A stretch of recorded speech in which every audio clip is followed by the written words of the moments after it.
This community is not just core.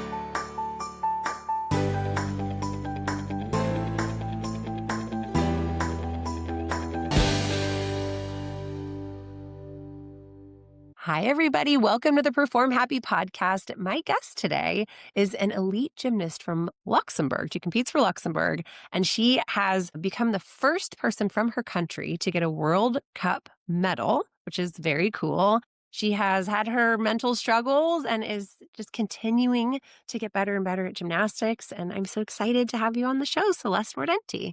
Thank you so much for having me. It's so great to get to know you. So would you give just a little background on how you got to be an elite gymnast? Yeah, sure. So I started gymnastics when I was pretty young.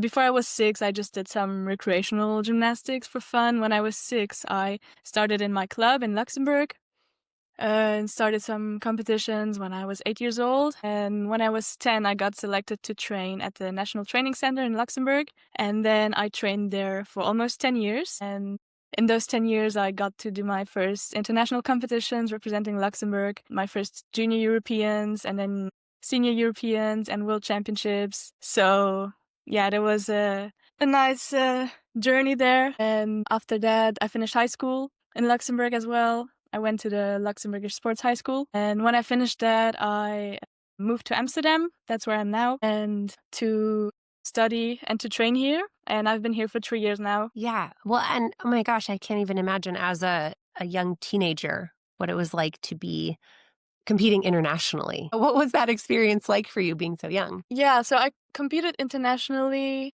when I was, I think, around 13 or 14. That's when I did my first smaller international competitions. And then the first very big competition that I did was Junior Europeans in 2018. So then I was 15. I was very, very nervous. It was in such a big arena, and I was just in the high stress, I think. I was very nervous.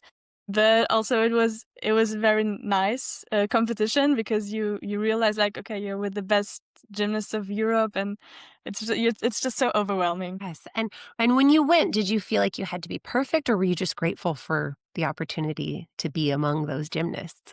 I'm not sure what I thought back then. My focus was really just on doing my routines. I think that was just my focus back then. Didn't really realize what was going on, that I was actually there until afterwards, I guess, because it was just so overwhelming. I mean, also, I guess the whole arena and the lights and the music and all the people and everything, that was a lot. So I processed it only afterwards, I guess. But in the moment, I was really just focused on my routines, and I managed to do that well. So yeah. Yeah. Well, and that's the best way to handle big pressure is to do the same thing you do in the gym. You just do the routines, and everything else is sort of just like background noise. I mean, ideally. Exactly. Yeah. And now you said that you had struggled with some mental blocks at some point. So at what point did you have mental struggles? Yes, so up until I was 14 years old, I competed very basic routines. I did not have very high level routines, so I did not struggle with anything up until then. But I was never the most courageous kid, so it was not my thing to just try some new skills randomly. But I didn't have any troubles competing those basic routines. But then the year leading up to those Junior Europeans, so within 1 year, I upgraded my D score a lot, and I learned a lot of skills. I went from those very basic routines to competing almost all composition requirements in the routines. So that was a very big step.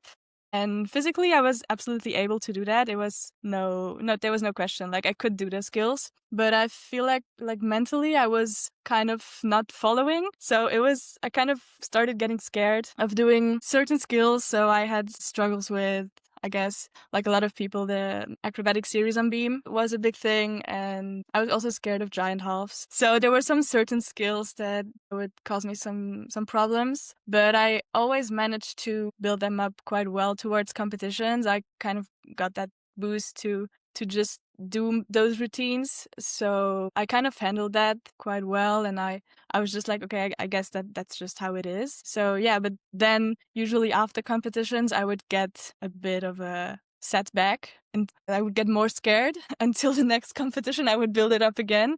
So it was kind of a vicious circle, I would say. But I thought, that's just how I am, apparently. So that's how it's going to be. And is it still that way, or is it No, different now? absolutely not. So, well, actually, between those few years where I competed those routines, so in my first years of seniors, I also competed those kind of same routines. And then I went into my last year of high school, where the exam are at the end. So it was a very difficult year at school because there was a lot to do, and I studied a lot outside of school, but I still went to training every day. I didn't reduce my training hours because I was motivated to keep going, and also preparing for Europeans that year as well. So I just kept doing that, and I worked so hard that whole year, and I didn't sleep much, and it was just a lot. And my plan was to finish my exams and then start building up towards Europeans. But when I finished my exams, which went very well, but afterwards it was just, my mind was like, no, we're not doing this anymore. We stop. And I went to the gym, and those skills that I was always kind of scared of, I would get more scared, and it also got to other skills. Like I wouldn't do skills that I was never afraid of before. So it was getting bad, and it got to the point where I would not even do giants anymore. Like I would do a kick handstand on a high bar and just like do an empty swing because stuff like that. Or I would run for a round of layout into the pit, and I would just do an empty run and not even put my hands on the floor. So stuff like that. And I was thinking a lot, like, what is happening and why is it like this and what should I do? And I have to compete, and it was just so much going on, and I was very stressed. And that was also that was just like 2 months before Europeans. And after those Europeans, I would move to Amsterdam. So there was like also a lot going on. So it was just an overwhelming period. And I felt just very stressed about all of it. Not especially about moving to Amsterdam, because I had planned that very well in advance, but about gymnastics, I would say. So yeah, I felt kind of stuck, I guess. And I was in contact with my coaches from Amsterdam already at that time. And we were arranging some stuff for housing and universities and how I would get there. And I remember I called them one evening, and I was like, it's very bad. Like I can't even do giants. And then my coach, he was like, do you want to come train with us next week? And I was like, well, so I talked with my coach in Luxembourg, and he was like, yeah, I think you should go. I think it's good for you to just change environments right now. And I was like, oh, okay. And so a few days later, I went there, and I had already been a few times before to train with the group here to get to know the people and everything. So it was not unknown for me, but it was the first time I came here alone. So yeah, I came here. I was like kind of lost. I was like, what should I do? Yeah. And then my coaches here, which are my coaches now, they welcomed me so well, and they were like, yeah, we're absolutely gonna help you. Let's do this. And I was like, okay, let's go. So they helped me a lot in those 2 weeks that I was here. They kind of helped me gain back that confidence that I was missing. So yeah, there's a lot that happened in those 2 weeks. I was like trying to build those skills again that I had kind of lost. And yeah, I'm just so thankful for them to just like have taken me, and then we were like, yeah, we're gonna do this. And I was like, oh, this is great. Like thank you so much. And Well, I hear a lot about coaches who, kids will go to camps and say, oh, I'm struggling with a mental block, or I have the twisties. And then coaches say things like, oh, well, you should maybe be an event specialist then. Or, ooh, I've never seen a block this bad. And I hear that and go, oh my gosh, I've seen all the worst blocks, and I've seen kids get over them and get to a point where they're completely confident. Just the mindset of the coach can be so important, that they say, yeah, let's climb this mountain together. Come, we'll help you. That's the kind of coaching I feel like we all need in our lives, is someone who just believes, of course we can get over this. Let's go. Do you want to start now? Absolutely. They have a lot of experience with gymnastics and other gymnasts, so they were like, yeah, we're gonna try and help you. And of course my coach in Luxembourg was also trying to help. He was also really trying to support me, and we talked a lot about how we should do things. But then we realized, okay, maybe it's good for you to go. So yeah, I went there a bit earlier than was planned. And in those 2 weeks that I was here before Europeans, I kind of got all those skills back that I was gonna compete. And then I had 2 more weeks in Luxembourg to prepare for the competition. And in those 2 weeks, I just like did all my routines, like no hesitation, like I'm gonna do everything. And yeah, it took me a lot of energy to do that because I was still not very confident with everything, but I managed to get through that. I competed at Europeans. I did my routines. It was not a great competition, but to be honest, I was just relieved that I did it. Yeah. After that, I needed a few weeks to recover from that because it was just such an intense build up. And yeah, so after that, I went to Amsterdam for good. So I moved here. But obviously, this competition build up hadn't fixed my mental blocks. Like I was I was basically restarting again because I was after competition and it was like, okay, here we go again. Well, I see that really often. And I want to just normalize that anyone who's had that experience where they lose confidence and then they have a deadline and then they put in a lot of work and then they also are just like really willing to get out of the comfort zone farther than usual because, well, there's a deadline.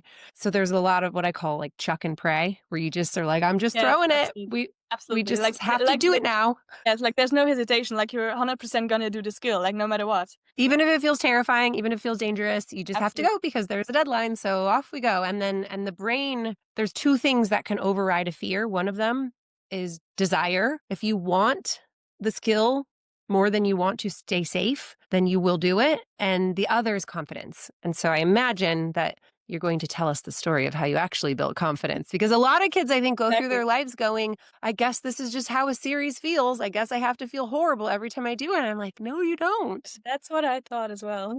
Yeah. So, okay, tell us how you built your confidence then. So first of all, I was like coming into a new group of girls, which was a very big change for me because I wasn't used to train in a big group. So that was very nice at that moment because it gave me that drive during training and also it gave me already some kind of confidence to be among so many people, so many gymnasts. And yeah, everyone was so welcoming. The coaches and the gymnasts, they made it really easy for me to feel like I belonged to that group. So that was just amazing. And then it was a whole process, which is still going today, like a process of building confidence in all the skills that I was doing. I think it went in several different phases for me. At first, it was really just accept that there was nothing wrong with me and that it was okay to be afraid and that fear was actually like it's telling you something, like your body is telling you that it's a situation where it's maybe not safe yet or something. So that was first like to accept. And then I also saw other people were also struggling with certain things. And I was like, oh, okay. Like I always thought I was the problem. It was not me the problem. It was just like that I was not ready yet or that I didn't build it up enough yet to be confident in that skill. So I think that was the first step. And then I think the second step was really go back to some basics and to easier situations, to ask for spots, which I found really difficult in the beginning because for me that felt like a step back. I felt like if I ask for help, then it's bad because then I'm not getting better or something. So that was kind of also switched the mindset completely. Like, okay, we're gonna ask for help and go to the low beam today if it's not going well on the high beam or stuff like that. And I got a lot of help from my coaches here to be able to do that. So like they helped me a lot in the beginning to like, they were like, yeah, you're going to the low beam today. And I was like, no, I'm not. I'm going to do it here. And when you said that in 2 weeks they were able to help you, that was my guess, was that they probably kept pulling you back and backing you up and slowing you down because that's actually the fastest way to get through fear is to fully listen to what your brain is telling you so that it doesn't have to be so loud in your ear. My favorite quote is taking a step back is not getting off the path to success. It is the path to success. Yeah. And you're like such a great example of that. So that was my guess is that your coaches were backing you up, because that's what we do when we have kids come to work with us in a camp and they're struggling with a mental block. The whole first day is back it up, back it up, back it up, back it up. And then the brain starts to feel like, oh, good, this feels good again. Okay, so then as you're kind of backing it up, then what was next? Yeah, so I was going into the like easier versions of the skills and stuff like that. And then it was also really about not trying to be perfect immediately, because that's what I expected from myself. Like, okay, I need to do tree and I need to do tree well. But at first, my coach, she would tell me, okay, I remember I was doing Jaegers on bars and she would push the mat and she was like, you're gonna 3 times. So I do one and I don't let go the bar. And she was like, okay, that was one. And I was like, what do you mean that was one? Like, I'm gonna do 3 Jaegers, so that doesn't count. And she's like, yeah, that counts. You tried, so that's good. And I was like, whoa, like, what do you mean? So I was like completely like, is that how we're working here? Like, that was like such a complete mindset change for me. So yeah, that's just one example, but that was also with other operators. Well, that makes me think of, like, I've seen that too, where somebody thinks that they failed, but there was an attempt. And then instead of saying, okay, now you have to catch the next one, what if you think, well, what can you do that will make you a little closer to catching it next time? A little closer to letting go, a little closer to that. That's such a different way of thinking from gymnasts who think black or white, pass or fail. Yes, exactly. So you go, well, get closer. Expecting to catch it every time. So I would get frustrated very easily also, which didn't help, obviously.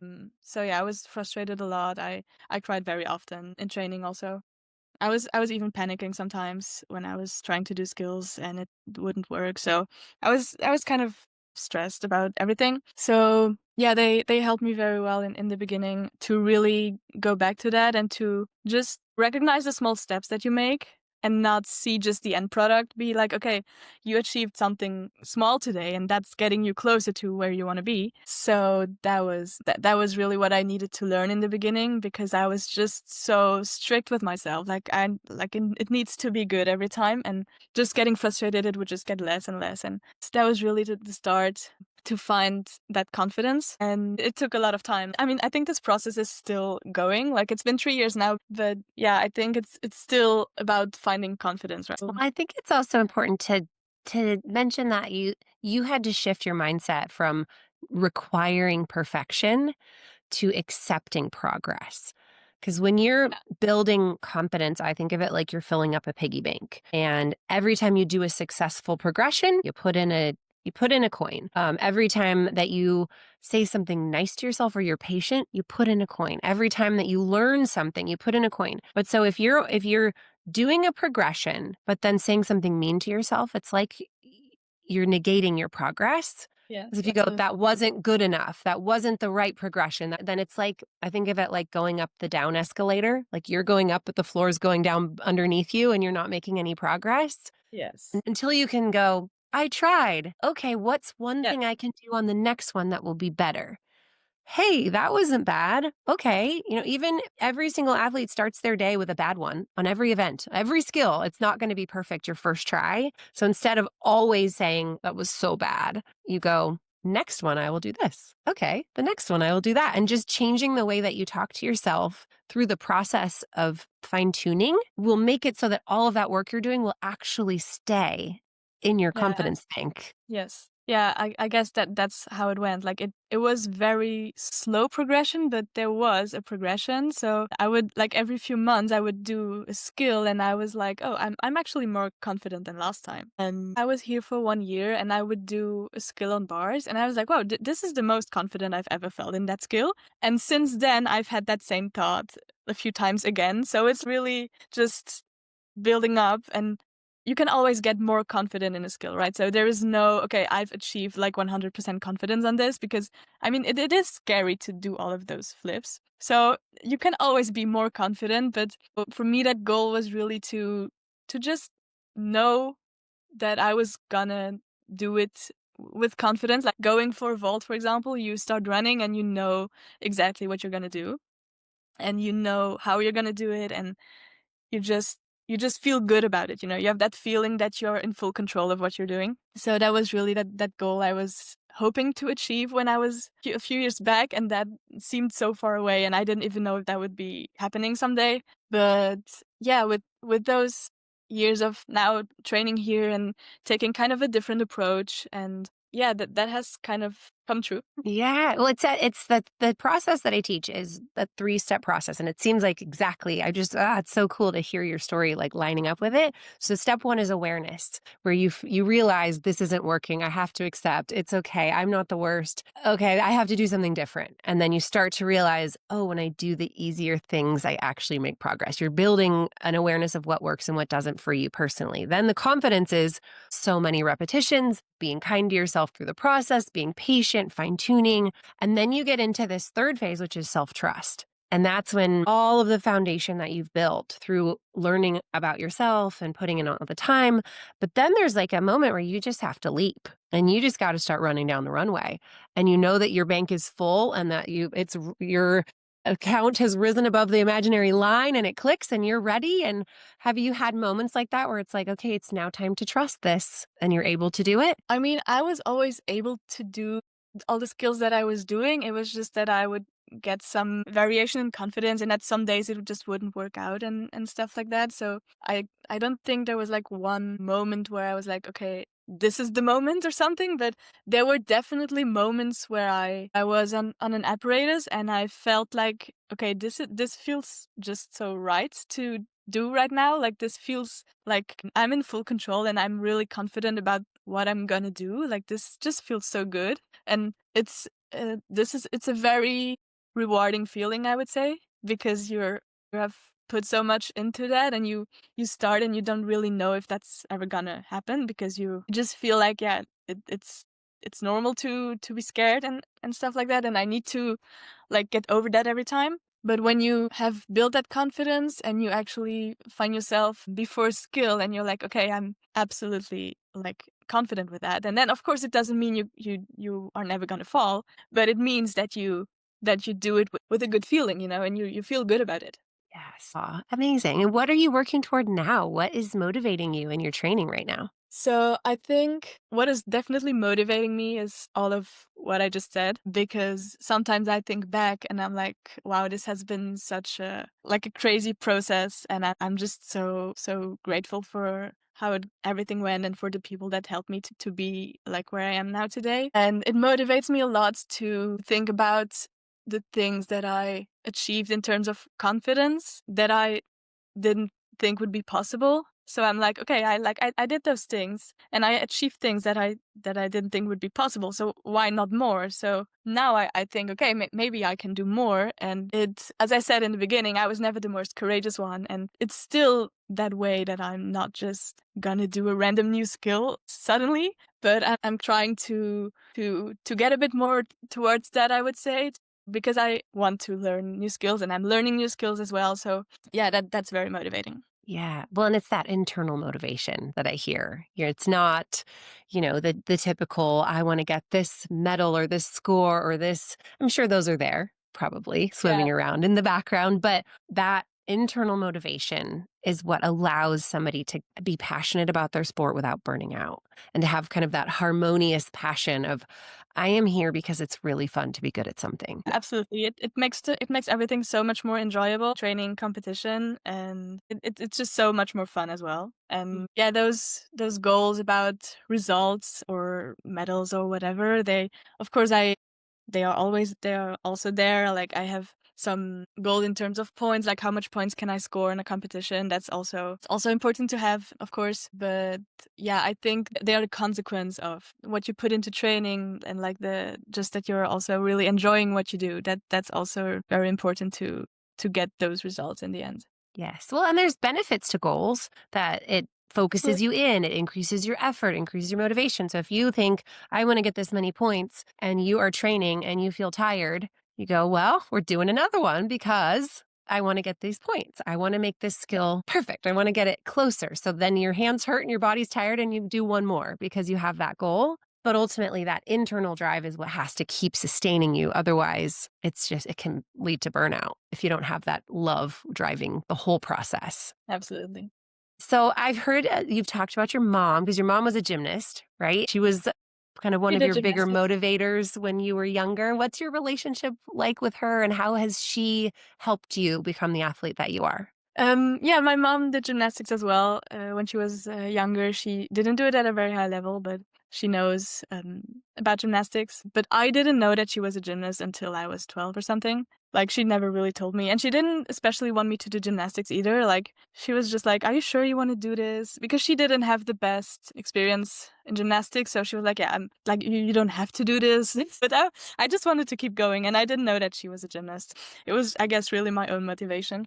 But she has supported me throughout all of it, drove me to training every day up until I could take the bus. Yeah, so she has been a great support. Yeah, she has been there through it all. But also at the same time, she has been very great at also keeping kind of a distance between what I was doing in training. Like, she would not really ask questions about what I was doing in training. And I really like that because I didn't especially want to talk about gymnastics at home. Like, we would talk about general things in gymnastics, like something that happened or stuff like that. But I wouldn't really talk about my gymnastics. It was something that I really wanted to, I don't know, just be in the gym or something. And yeah, I think that's how she saw it as well. And I think that has been a very, very positive thing in this whole, Yeah. I mean, process. Great gymnastics parents don't have to do too much. The best ones are just there.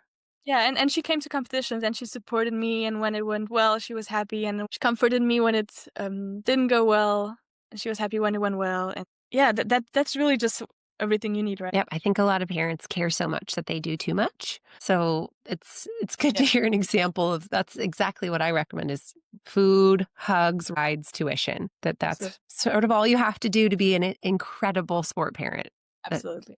All the rest is just extra and not necessary. Okay, so if you could chat with your 12-year-old self as the roller coaster's ramping up and you're getting ready to go into international competition and you have these goals and dreams, what would be your biggest piece of advice for her that would help to smooth the ride a little bit? That's a good question. I mean, when I was 12 years old, I didn't know that all of this would happen one day. I didn't even think I would compete at Europeans anytime. I was just really just doing gymnastics because I like doing gymnastics. I didn't dream about going anywhere. Like, there was not those thoughts in my head. But if I could give her an advice for the road that is coming, maybe I would say, just be kind to yourself. Accept that sometimes it's not going as you want, and that sometimes it's hard, and that it's okay to take a step back, and that it's okay to rest. I think that can be the hardest thing for gymnasts is to give yourself permission to not be perfect. Give yourself permission to rest. Give yourself permission to step back. That all feels like, well, but how am I going to be good if I do that? But I actually think that you have to do that if you want to be good. Yeah. Because it gives you the staying power to keep going and keep getting better. Yes. Oh, amazing, Celeste. It's been so nice chatting with you. I am so glad I got to hear your story of building confidence because I know that so many kids out there struggle with that and they think they're the only one and they think they have to feel scared forever on certain skills or give up on certain skills. So that's very inspiring. And if they want to find you or follow you, what's the best way to kind of watch your journey? I think the best way is to follow me on Instagram. I'm active there. It's at Celeste Mordenti. So yeah, but then again, about Instagram, social media, I post all of those cool stuff that I do. But if you heard this podcast, then you know that it's not just all doing fun skills just like that there's a lot behind it. Yeah, that's good advice to remember that it's everyone's highlights reel. That you don't get to see the balking and the crying and the tape. It's all just that's what we put on the outside. So that's a good thing to remember when we look at these shiny Instagram feeds. Well, thank you so much for joining me today. It's been such a pleasure. Thank you so much for having me, for giving me this platform to tell my story. It was nice.